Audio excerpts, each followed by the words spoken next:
Seorang TKW di Arab dipaksa melayani 3 majikan sekaligus. Namun yang lebih mengejutkan, ia akhirnya pasrah. Bukan karena lemah, tapi karena sebuah alasan yang benar-benar tak terduga.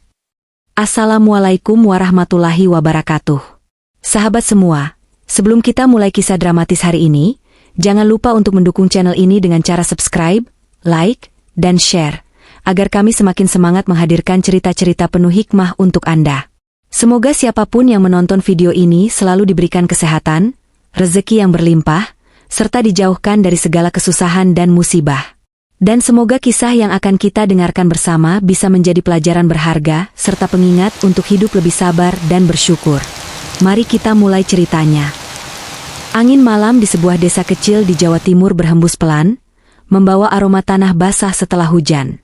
Di rumah sederhana yang sebagian dindingnya masih dari anyaman bambu, seorang wanita muda bernama Siti duduk termenung. Usianya baru 24 tahun, namun wajahnya sudah menampakkan guratan lelah kehidupan. Sejak ayahnya sakit keras dan ibunya hanya bisa bekerja serabutan, Siti menjadi tulang punggung keluarga. Pekerjaannya di pabrik garmen dengan upah pas-pasan jelas tidak cukup untuk membiayai pengobatan ayahnya, membayar utang keluarga, serta menyekolahkan adik-adiknya. Malam itu, Siti menatap foto keluarganya sambil bergumam, "Aku harus kuat. Demi bapak, demi ibu, demi adik-adik. Kalau aku tetap di sini, kita tidak akan pernah keluar dari lingkaran ini." Di tengah keputusasaan itu, datanglah seorang tetangga yang baru saja pulang dari luar negeri. Ia bercerita tentang bekerja sebagai TKW di Arab. Katanya, meski melelahkan, gajinya cukup besar, bahkan bisa mengubah kehidupan dalam waktu singkat. Ucapan itu bagai cahaya yang menembus kegelapan hati Siti. Ia pun mulai mencari informasi lewat agen tenaga kerja. Beberapa minggu kemudian, keputusan besar itu benar-benar ia ambil. Dengan tabungan seadanya, ia mendaftar lewat sebuah agensi yang menjanjikan penempatan cepat. Namun, ia tidak tahu bahwa langkah ini akan menjadi awal dari sebuah kisah getir yang tak pernah ia bayangkan sebelumnya. Hari keberangkatan pun tiba. Di bandara, Siti menahan tangis saat memeluk ibunya. "Nak, hati-hati di sana. Jangan lupa salat, jangan lupa berdoa. Kalau ada apa-apa, ingat keluarga di rumah," pesan sang ibu dengan suara bergetar. Ayahnya yang sakit hanya bisa memberi senyum lemah, sementara adik-adiknya melambaikan tangan dengan mata berkaca-kaca. Pesawat yang membawanya ke negeri asing itu mengudara di langit malam. Dari balik jendela pesawat, Siti menatap gemerlap lampu kota yang perlahan menjauh.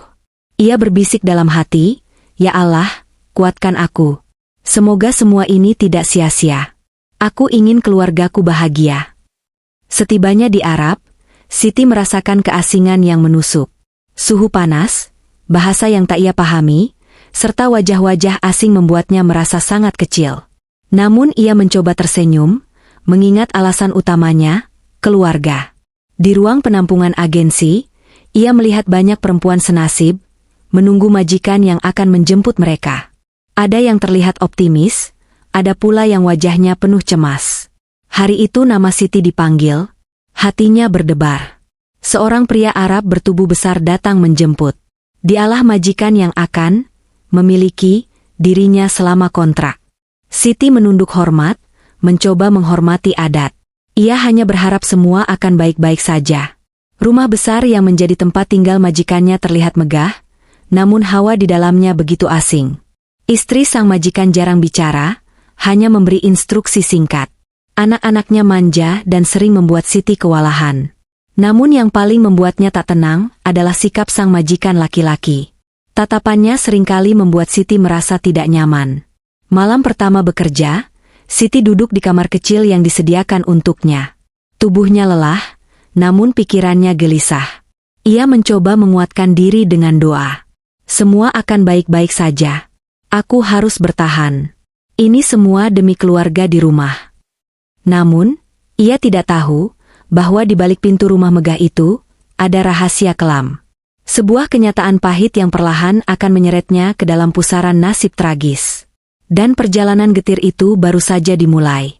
Hari-hari pertama Siti bekerja di rumah majikannya terasa begitu berat.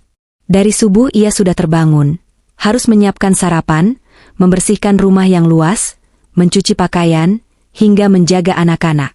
Hampir tak ada waktu untuk beristirahat. Kakinya pegal, tangannya lecet, tubuhnya letih, namun ia menahan semua demi keluarga di kampung. Meski pekerjaan rumah tangga sudah cukup melelahkan, ada hal lain yang membuat hatinya semakin tertekan. Sikap 3 orang lelaki yang tinggal di rumah itu. Pertama adalah majikan utamanya, seorang pria berusia sekitar 50 tahun, berbadan besar, dengan suara keras. Kedua, adik sang majikan, yang juga tinggal di rumah tersebut, lebih muda namun bermata liar. Dan yang ketiga, sepupu majikannya, seorang pria dewasa yang sering mondar-mandir dan kerap menginap di rumah itu. Awalnya Siti berpikir, mungkin ia hanya terlalu curiga. Namun perlahan, sikap mereka mulai membuatnya resah. Tatapan mereka sering menelusuri tubuhnya dengan cara yang tidak pantas. Kadang, ketika ia sedang menunduk membersihkan lantai, ada yang sengaja berdiri terlalu dekat. Pernah pula saat ia membawa nampan minuman, salah satu dari mereka pura-pura menyentuh tangannya lebih lama dari yang seharusnya. Siti selalu mencoba menghindar. Ia bergegas ke dapur, menutup pintu kamar, atau mencari alasan untuk menjauh. Tapi rumah itu adalah sangkar, dan kemanapun ia pergi, tetap saja tatapan-tatapan itu mengejarnya. Malam-malam terasa lebih mencekam. Suara langkah kaki di lorong sering membuatnya terjaga. Pernah suatu kali, pintu kamarnya diketuk keras di tengah malam. Dengan jantung berdebar, ia hanya bisa menahan napas sambil berdoa agar pintu itu tidak dibuka paksa. Untunglah, malam itu hanya ketukan. Namun sejak kejadian itu, Siti tak bisa tidur nyenyak. Ia selalu memeluk sajadahnya sambil berdoa, berharap pagi segera datang. Hari-hari berikutnya, tekanan semakin nyata. Ketiga pria itu seakan bergiliran mencari celah untuk mengganggunya. Jika majikan utama sedang pergi, adiknya yang lebih muda berusaha mendekat. Jika keduanya tidak ada, sepupu majikannya yang datang. Seakan rumah megah itu berubah menjadi penjara penuh ancaman. Siti pernah mencoba bercerita kepada istri majikannya. Dengan suara bergetar, ia menyampaikan kegelisahannya. Namun alih-alih mendapat perlindungan, ia justru dimarahi. Jangan berlebihan. Kau hanya pembantu di sini. Lakukan pekerjaanmu, jangan menciptakan masalah, bentak sang istri dengan dingin. Kata-kata itu menusuk hati Siti. Ia sadar, di rumah itu ia sendirian. Tidak ada yang akan membelanya. Kecemasan berubah menjadi ketakutan nyata ketika suatu malam, salah satu dari mereka masuk ke kamarnya dengan paksa. Siti berusaha melawan, menjerit, namun tak ada yang peduli. Ia menangis terseduh, tubuhnya gemetar. Malam itu adalah awal dari mimpi buruk yang panjang. Sejak kejadian itu, Siti tidak lagi sama. Matanya kosong, senyumnya hilang, dan ia lebih sering menyendiri. Tapi penderitaannya belum berhenti. Bukannya menyesal, ketiga pria itu justru semakin berani. Mereka seakan saling berbagi jatah, membuat hidup Siti bagai neraka. Setiap kali ia mencoba melawan, yang ia dapat hanyalah tamparan, bentakan, dan ancaman. Kalau kau berani melapor, kami akan membuat hidupmu lebih sengsara. Ingat, kau di negeri orang. Tidak ada yang bisa menolongmu, demikian ancaman yang sering ia dengar. Hari-hari bergulir dengan penuh luka. Tubuhnya semakin lemah, namun batinnya lebih hancur lagi. Ia sering menangis diam-diam di kamar mandi, menutup mulut dengan tangan agar tangisnya tak terdengar. Hanya kepada Tuhan ia berdoa, memohon keajaiban yang tak kunjung datang. Namun meski begitu, dalam lubuk hatinya, ada satu hal yang membuatnya terus bertahan. Sesuatu yang ia sembunyikan rapat-rapat, bahkan dari dirinya sendiri. Sesuatu yang kelak akan menjadi alasan mengejutkan mengapa ia akhirnya memilih pasrah, meski seluruh dunia menganggapnya lemah. Dan semakin hari, rahasia itu mulai tumbuh, sedikit demi sedikit, di dalam dirinya. Hari-hari Siti di rumah megah itu berubah menjadi rantai panjang penderitaan. Apa yang dulu ia bayangkan tentang bekerja di luar negeri demi mengubah nasib keluarga, ternyata hanya ilusi yang runtuh di hadapan kenyataan pahit. Rumah itu bukan lagi tempat kerja, melainkan penjara.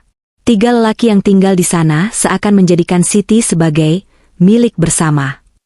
Bukan hanya majikan utama yang seharusnya berwenang atas kontraknya, melainkan juga adik dan sepupunya. Mereka bertiga seakan memiliki kesepakatan diam-diam untuk memperlakukan Siti semena-mena. Tidak ada hari tanpa tekanan, tidak ada malam tanpa rasa cemas. Siti mencoba melawan dengan berbagai cara. Ia pernah mengunci pintu kamarnya rapat-rapat. Namun kunci itu bisa dengan mudah dibuka paksa. Ia pernah berusaha berteriak keras, tapi justru membuat dirinya dimarahi oleh istri majikan yang menyalahkan dirinya sendiri. Bahkan, ketika ia mencoba bersembunyi di dapur atau halaman belakang, tetap saja salah satu dari mereka menemukan dan menyeretnya kembali. Tubuh Siti mulai menunjukkan tanda-tanda kelelahan. Wajahnya pucat, matanya cekung, rambutnya kusut. Namun yang lebih hancur adalah hatinya. Ia merasa harga dirinya direbut berkali-kali, dipermainkan tanpa daya. Ia ingin kabur, tapi setiap kali ia membayangkan langkah keluar rumah itu, ia sadar ia tidak mengenal siapapun di negeri asing ini. Bahasa yang terbatas, paspor yang ditahan majikan, serta ancaman yang selalu membayang, membuatnya seakan terbelenggu rantai tak terlihat. Pernah sekali, Siti mencoba nekat. Saat majikannya tidur, ia mencoba menyelinap keluar gerbang rumah. Namun baru beberapa langkah, anjing penjaga menggonggong keras, membuat salah satu majikan terbangun dan langsung menangkapnya. Malam itu Siti dipukul, dipaksa bersujud, dan diancam akan dipulangkan tanpa uang sepeser pun jika ia mencoba melarikan diri lagi. Kata-kata itu menghantamnya keras. Kalau kau pulang tanpa uang, keluargamu akan tetap miskin. Ayahmu akan mati tanpa obat. Adik-adikmu tidak akan bisa sekolah. Kau tega? Ancaman itu bagai belenggu yang lebih kuat daripada rantai besi. Karena di balik segala luka, Siti tahu ia punya alasan yang lebih besar, keluarganya. Demi mereka, ia menelan tangisnya, menahan marahnya, dan kembali bekerja seolah tidak terjadi apa-apa. Namun penderitaannya tidak berhenti di situ.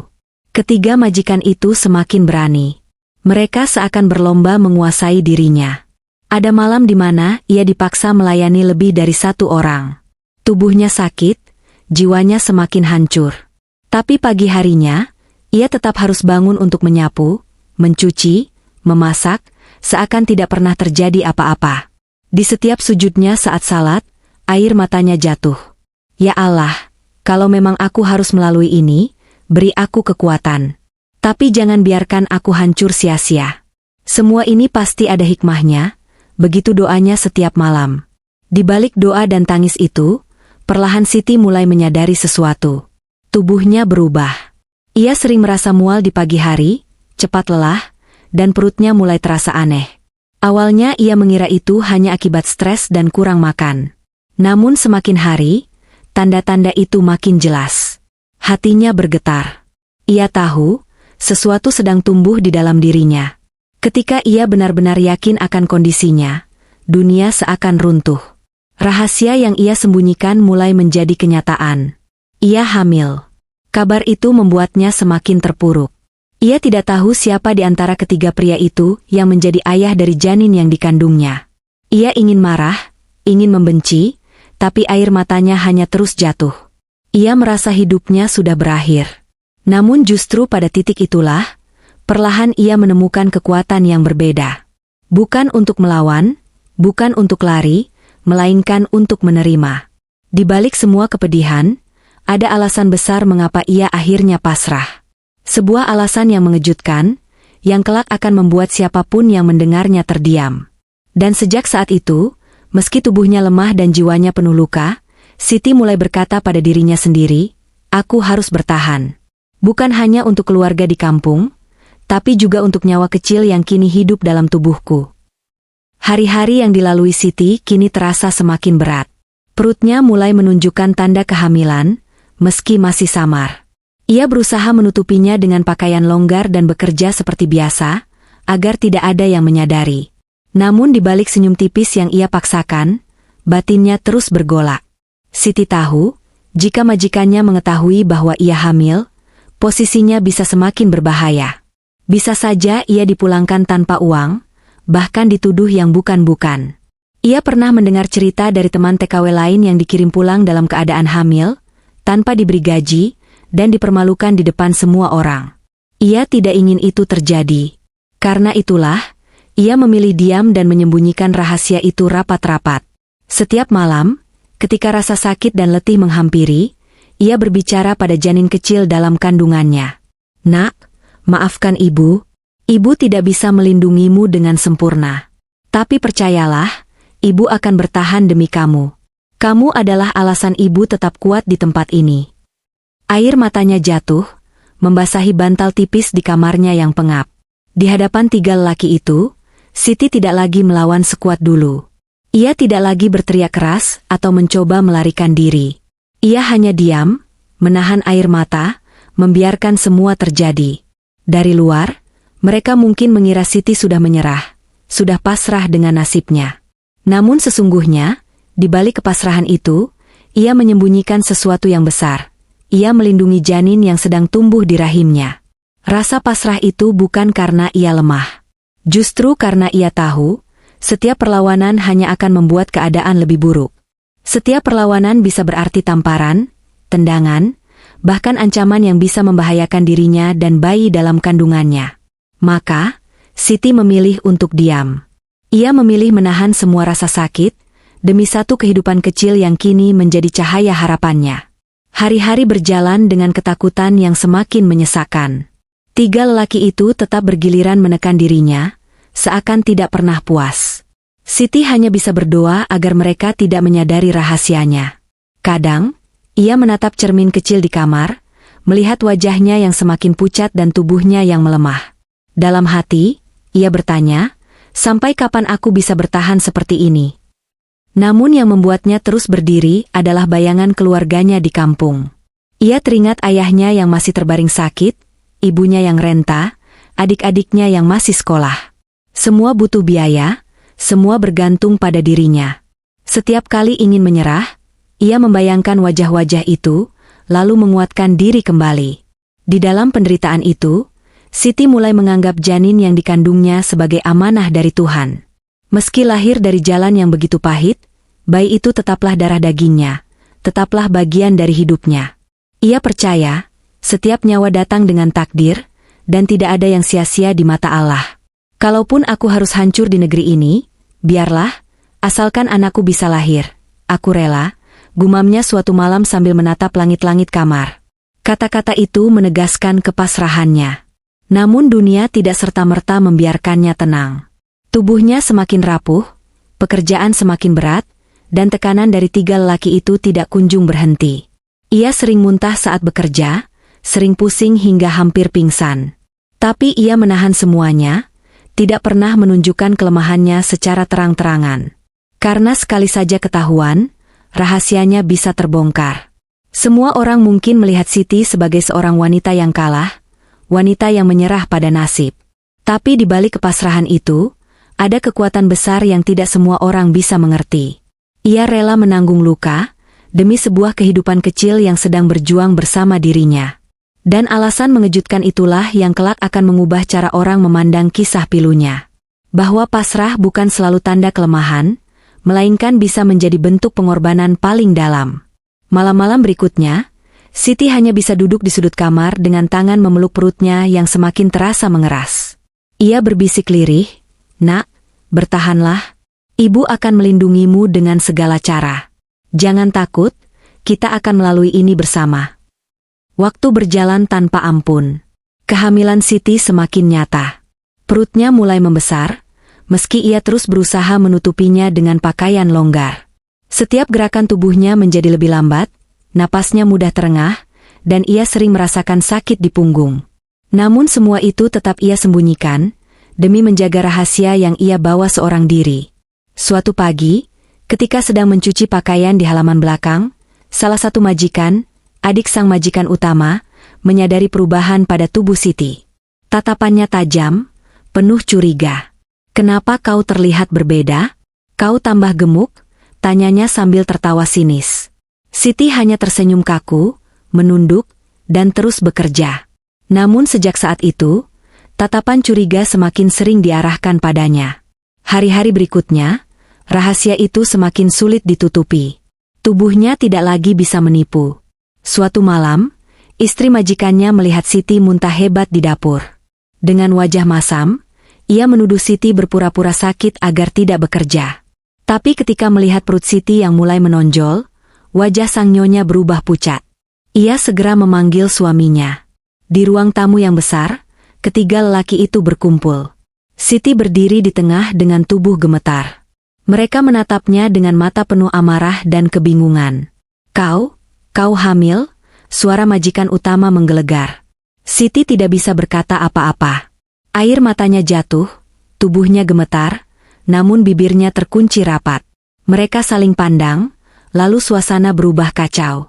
Adik majikan menunjuk ke arah Siti dengan nada menuduh. "Itu pasti ulahmu. Kau yang sering mendekatinya." Sepupu majikan tak mau kalah, ia ikut menuding. "Jangan salahkan aku, dia juga sering bersamamu." Pertengkaran pecah di antara mereka, saling menyalahkan, saling membela diri. Di tengah kekacauan itu, Siti hanya berdiri kaku. Baginya, tidak ada gunanya menyebut siapa pelaku sebenarnya. Karena siapapun di antara mereka, semuanya sama. Semuanya telah merenggut harga dirinya. Ia hanya menunduk, sambil memegang perutnya, berusaha melindungi janin kecil yang sedang bergetar bersama rasa takutnya. Akhirnya, suara istri majikan yang memecah keributan. "Kalian semua memalukan. Apa yang akan orang-orang katakan kalau mereka tahu pembantu di rumah ini hamil karena ulah kalian?"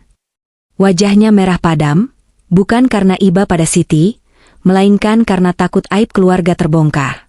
Malam itu, Siti dikurung di kamarnya. Pintu dikunci dari luar, seakan ia adalah penjahat. Namun di balik jeruji itu, justru lahirlah titik balik dalam dirinya. Ia sadar, ia tidak lagi sendiri. Ada nyawa kecil yang kini menjadi bagian dari dirinya.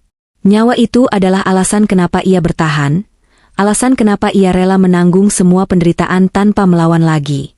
Keesokan harinya, ketika pintu kamarnya dibuka, Siti berdiri dengan mata bengkak namun penuh keteguhan.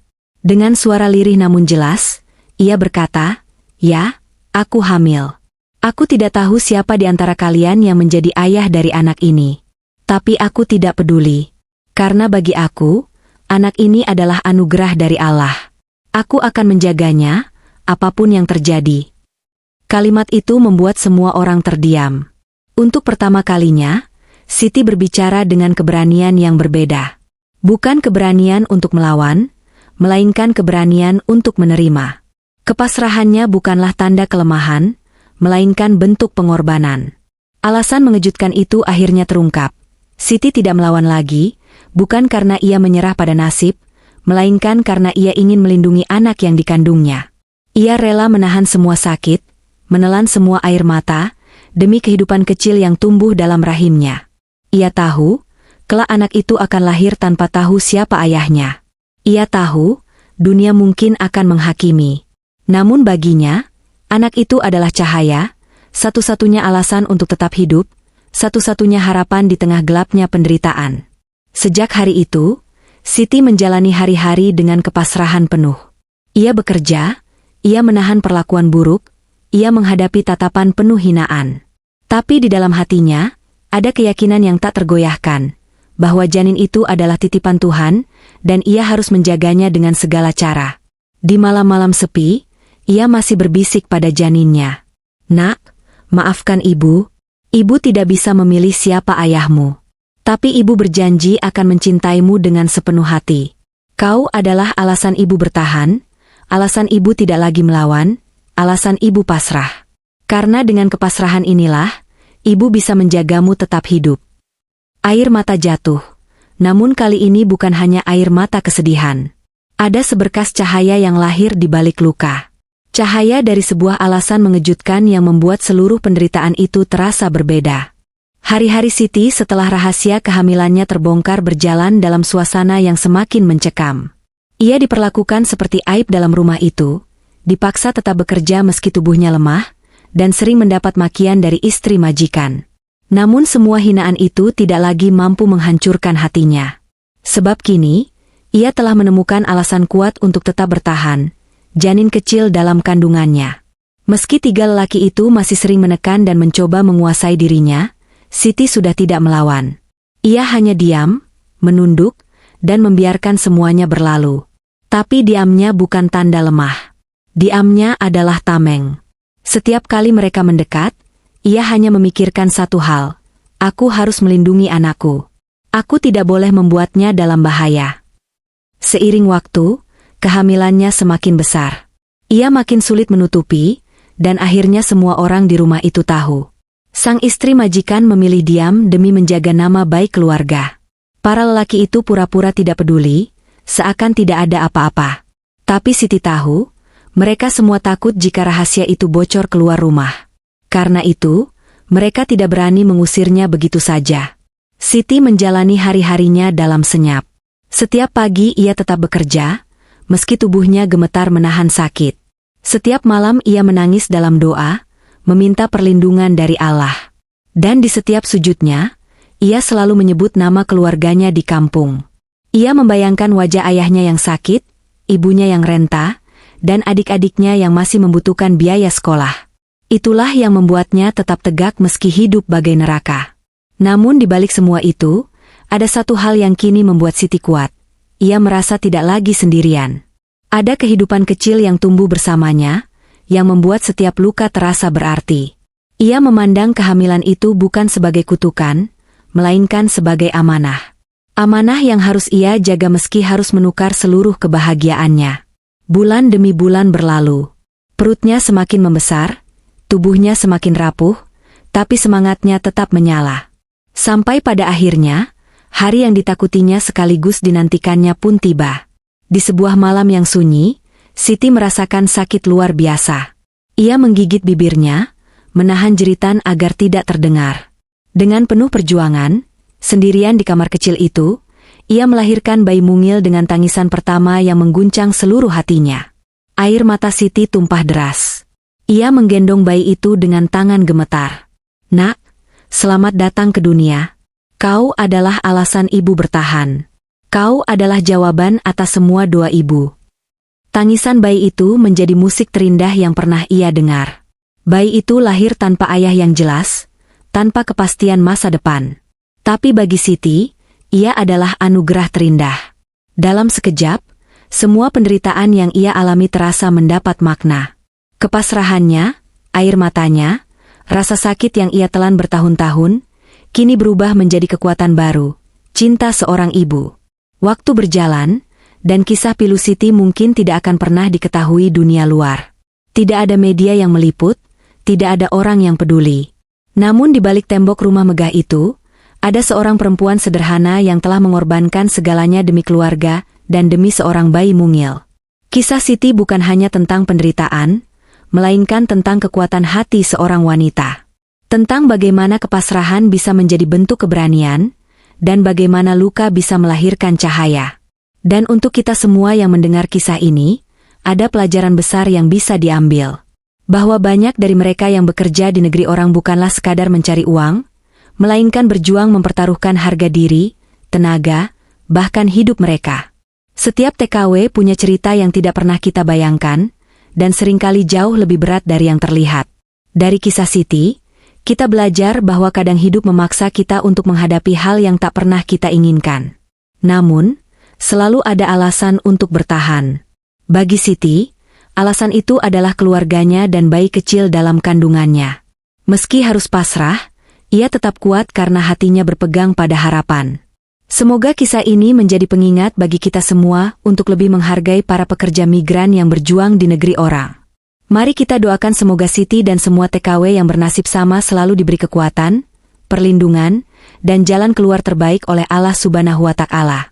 Bagi penonton yang setia mendengarkan sampai akhir, jangan lupa untuk terus mendukung channel ini dengan cara like, share, dan subscribe. Semoga doa-doa baik juga kembali kepada Anda dan keluarga. Wassalamualaikum warahmatullahi wabarakatuh.